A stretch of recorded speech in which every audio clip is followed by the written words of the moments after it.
खुदावंद यीशु मसीह के ज़िंदा जलाली और अद्वैत नाम में आप सभी को मेरा सलाम। मैं एक बार फिर हैरिसन आपके साथ हूँ ताकि खुदा के कलाम को आपके साथ बांट सकूं और एक छोटी सी कहानी के सबब हम इस कलाम को और अच्छी तरीके से समझ सकें। तो वक्त ज़ाया न करते हुए आइए कलाम में से निकालें यूहन्ना gospel according to Saint John chapter 14 और उसकी 27वीं आयत। यूहन्ना 14 उसकी 27वीं आयत, जिसमें लिखा है कि मैं तुम्हें इत्मीनान दिए जाता हूं। खुदावंद यीशु मसीह यहां पर बात कर रहा है, कहता है मैं तुम्हें इत्मीनान दिए जाता हूं, अपना इत्मीनान तुम्हें देता हूं। जिस तरह दुनिया देती है मैं तुम्हें उस तरह नहीं देता।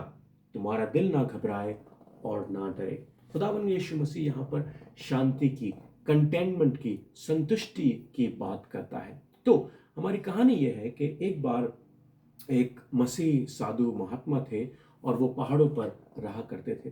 एक बार वो अपनी वॉक के लिए निकले अपने मेडिटेशन के टाइम पर, और नदी में उन्होंने कुछ चमकता हुआ देखा। नदी के बीचों बीच उन्होंने कुछ चमकता हुआ देखा। वो अंदर गए, उन्होंने उसको निकाला, और वो एक मोती था, एक पत्थर था जो बहुत ही अनमोल था, बहुमूल्य था और बड़ा चमकदार था। उन्होंने उसको अपनी जेब में रख लिया, अपना मेडिटेशन खत्म किया और उसके बाद अपनी कुटिया में अपने घर में वापस आ गए और उन्होंने उस पत्थर को उठाकर एक ड्रॉर में डाल दिया।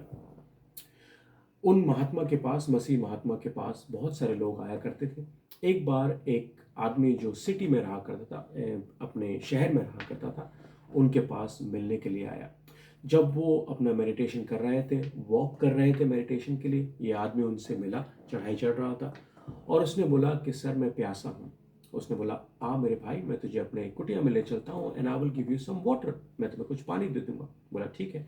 तो ये जो आदमी था उनके साथ वहां पर चला गया। जब वो कुटिया में गया तो उन्होंने उन्हें पानी पिलाया, कुछ खाने को भी दिया, और वो बोला सर मैं बहुत परेशान हूँ, अपनी नौकरी, अपने घर, अपने अपने समाज से, अपने लोगों से मैं बहुत परेशान हूँ। उसने बोला ठीक है, आई कैन अंडरस्टैंड बेटा, I will pray for you and God will give you his peace. God will give you, खुदा का इत्मीनान तेरे साथ रहे।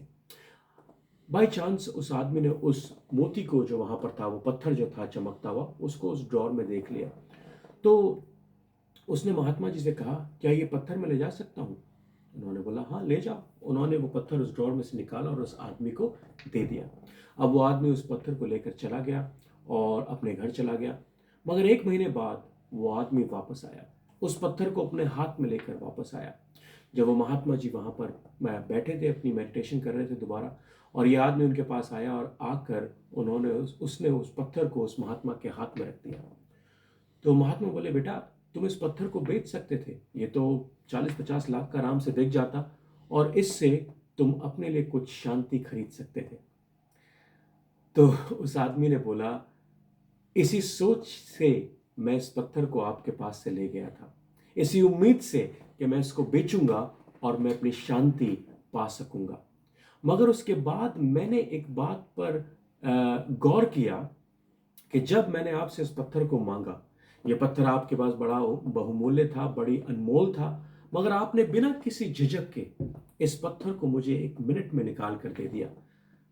सर मैं उस शांति को जो पैसे से खरीदी जाती है, मैं उस शांति को जो मुझे दुनिया देती है, उस शांति को पाना नहीं चाहता। मैं उस शांति को पाना चाहता हूं जो आपके अंदर है। मैं उस कंटेनमेंट को, उस संतुष्टि को पाना चाहता हूं, उस आराम को पाना चाहता हूं जो आपके अंदर है। वो हृदय जिसने मुझे एक सेकंड में बिना किसी सोच के इस पत्थर को निकाल कर दे दिया ताकि मेरा कुछ भला हो सके, मैं उस शांति को पाना चाहता हूं।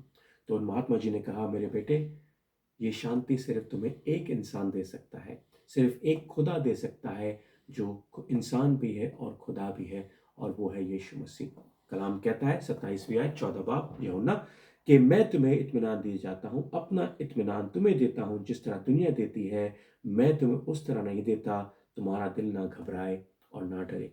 जब जब आपका दिल घबराए और जब जब आपका दिल डरे, तब तब खुदावंद यीशु मसीह के इत्मीनान के पास आए, क्योंकि वो हमें ऐसा इत्मीनान देता है जैसा इत्मीनान और कोई हमें कहीं पर भी कभी भी नहीं दे सकता।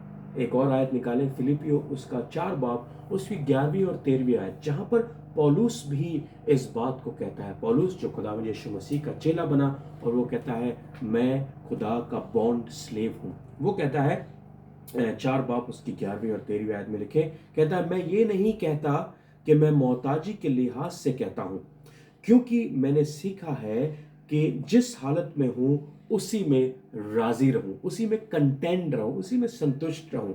मैं पस्त होना भी जानता हूं, मतलब मैं हारना भी जानता हूं, और मैं बढ़ना भी जानता हूं।